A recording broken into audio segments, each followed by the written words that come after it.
Providing space for yourself and other road users is important to create a cooperative driving culture.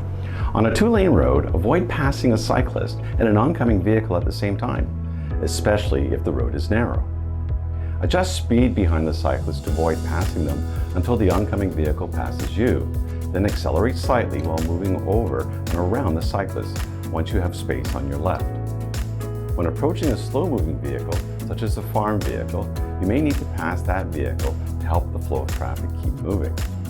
Before you pass them, ensure you can see approximately 1 kilometer ahead of you and that there's no vehicle approaching you within that distance. When you think it's time to pass, follow the same steps you would do if this were a typical lane change within the city.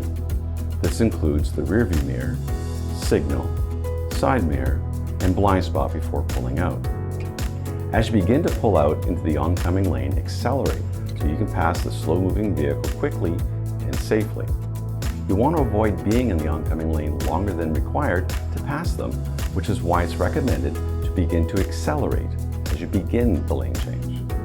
Once you can see both of their headlights in your rearview mirror, do a full lane change sequence and change back into your original lane.